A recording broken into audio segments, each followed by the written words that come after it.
Hello everybody. So welcome back. ఈరోజు video వచ్చేసి మనకి కంప్లీట్లీ అబౌట్ కోరల్ ఐలాండ్ అనమాట. పటాయాలో ఉన్న కోహ్లాన్ ఐలాండ్.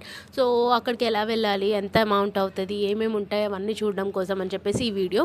సో ఫస్ట్ థింగ్ అయితే మీకు 2 ఆప్షన్స్ ఉంటాయి. ఎయిదర్ అక్కడ బీచ్ స్టే ముందే బుక్ చేసేసుకొని, లేదా నార్మల్ స్టేస్ ఉంటాయి అక్కడ బుక్ చేసుకొని ఓవర్ నైట్ అక్కడ ఉండడం. లేదు అని అనుకుంటే ఎర్లీ మార్నింగ్ స్టార్ట్ అయిపోయి అక్కడ ఉన్న ప్లేసెస్ అన్ని వన్ డేలో ఈజీగా కవర్ చేసేయచ్చు. టోటల్ కోరల్ ఐలాండ్ చూసుకుంటే కూడా బిలో 15 కిలోమీటర్సే ఉంటుంది అనమాట. సో వన్ డేలో ఈజీగా కవర్ చేయొచ్చు మీరు. మార్నింగ్ వెళ్ళి అదంతా చూసేసుకొని ఈవినింగ్ రిటర్న్ అయిపోవచ్చు. ఈ 2 ఆప్షన్స్లో ఏదైనా మీ ఇష్టం అనమాట. నాకైతే కొంచెం హడావుడిగా కాకుండా కొంచెం మంచిగా చూడాలి అనుకున్నాను కాబట్టి నేను బీచ్ స్టే బుక్ చేసుకున్నాను.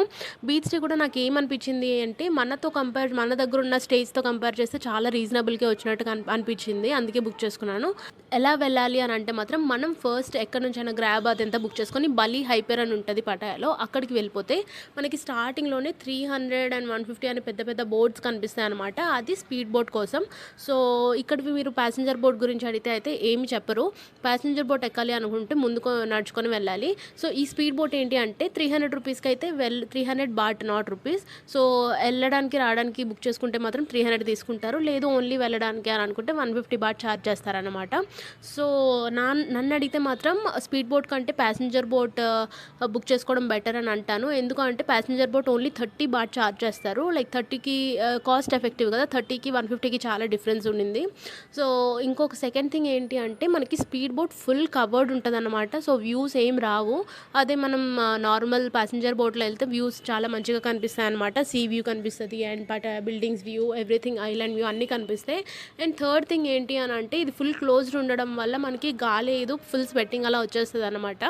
స్పీడ్ బోట్ అయితే మనకి ఈ ప్యాసింజర్ బోట్లో ఆ ప్రాబ్లం కూడా ఉండదు. బట్ ఓన్లీ థింగ్ ఏంటి అంటే టైం కన్స్ట్రెంట్. ఇన్ కేస్ మీరు 20 మినిట్స్ టు హాఫ్ అన్ అవర్లో వెళ్ళిపోవాలి అని అనుకుంటే స్పీడ్ బోట్ ప్రిఫర్ చేయొచ్చు. లేదు అని అనుకుంటే ప్యాసింజర్ బోట్కి మనకి 50 మినిట్స్ టు 1 అవర్ వరకు టైం పడుతుంది అన్నమాట. సో వెళ్ళిన తర్వాత ఎట్లా అని అంటే మీరు అక్కడ దిగిన వెంటనే అంటే కోహ్లాన్లో ఉన్న పేరు నబాన్ పేరు అనమాట. సో అక్కడ దిగిన వెంటనే మనకి ఇమ్మీడియట్గా రెంటల్ బైక్స్ అయితే దొరుకుతాయి అనమాట. 300 బాట్ 250 లైక్ 400 బాట్ నుంచి స్టార్ట్ అవుతాయి. లేదు మీరు ఇన్ కేస్ స్టే బుక్ చేసుకున్నారు అంటే మాత్రం వాళ్ళు 250 బాట్కే ఇస్తారు. ఇక్కడ ఏం తీసుకోవద్దు. స్టే వాళ్ళతో మాట్లాడుకుంటే వాళ్ళే డైరెక్ట్గా 250కి ఫుల్ ట్యాంక్ అనమాట పెట్రోల్ కూడా ఇస్తారు. అండ్ ద మెయిన్ థింగ్ ఏంటి అంటే ఇక్కడ ట్రాఫిక్ పోలీస్ వాళ్ళు ఎవరు ఉండరు అనమాట. సో హెల్మెట్ అది మ్యాండేటరీ అయితే కాదు. బట్ ద థింగ్ ఏంటి అంటే మన పాస్పోర్ట్ డిపాజిట్ తీసుకుంటారు వాళ్ళు. ఇన్ కేస్ మీరు స్టే బుక్ చేసుకోకపోతే పాస్పోర్ట్ డిపాజిట్ చేసుకొని బైక్ ఇస్తారు. మళ్ళీ మీరు బైక్ రిటర్న్ ఇచ్చేటప్పుడు మీకు పాస్పోర్ట్ రిటర్న్ ఇచ్చేస్తారనమాట, బైక్ మంచి కండిషన్లోనే ఉంటే. స్టే విషయానికి వస్తే అయితే నేను ఇక్కడ బుక్ చేసుకున్న స్టే గురించి ఒక సపరేట్ వీడియో తీస్తాను. నాకైతే 3000 రూపీస్ పడింది అనమాట. మన ఇండియన్ రూపీస్లో 3000 ఇంక్లూడింగ్ బ్రేక్ఫాస్ట్. అది కూడా చాలా బాగుంది ఆ స్టే ఆప్షన్ అదంతా కూడా. నైట్ అయితే మంచిగా అసలుకి బీచ్ వేవ్స్ సౌండ్ అది వినిపించి చాలా మంచిగా అనిపించింది, పీస్ఫుల్గా. And early morning sunrise view కూడా చాలా బ్యూటిఫుల్గా ఉండేదన్నమాట. అండ్ ఇంకొకటి కోరల్ ఐలాండ్లో అయితే మంచి మంచి బీచెస్ ఉన్నాయి. బ్లూ ఫ్లాగ్ బీచెస్ లాగా క్రిస్టల్ క్లియర్ వాటర్స్ అనమాట. మెయిన్గా అయితే 5 బీచెస్ ఉన్నాయి. అక్కడ ఏమేమి చూడాలి అన్నది కూడా నేను ఇంకొక చిన్న షార్ట్ చేసేస్తాను. Stay tune, don't forget to subscribe.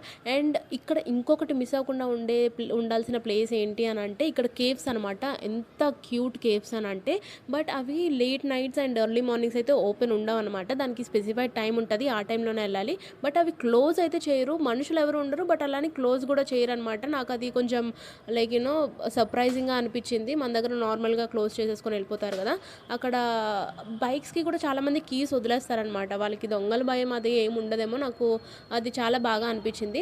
So అంతేకాకుండా ఇక్కడ ఇంకా నైట్ మార్కెట్స్ ఉన్నాయి, ఇంకా వ్యూ పాయింట్స్ ఉన్నాయి, బుద్ధ టెంపుల్స్ ఉన్నాయి చూడడానికి. అదంతా నాకు బాగా టోటల్ ఎక్స్పీరియన్స్ అయితే చాలా బాగా అనిపించింది. ఇన్ కేస్ మీరు బయట ఫుడ్ నచ్చట్లేదు, ప్రాబ్లం ఉంది అని అంటే మాత్రం 7-Elevens కూడా అవైలబుల్ ఉన్నాయన్నమాట. సో ఇది కాకుండా ఇన్ కేస్ మీరు ఇంకా ఎక్స్ట్రా ఏమన్నా డౌట్స్ ఉన్నాయి అని అంటే లైక్ కమెంట్ సెక్షన్లో అడిగేసేయండి. Okay, happy travelling, bye.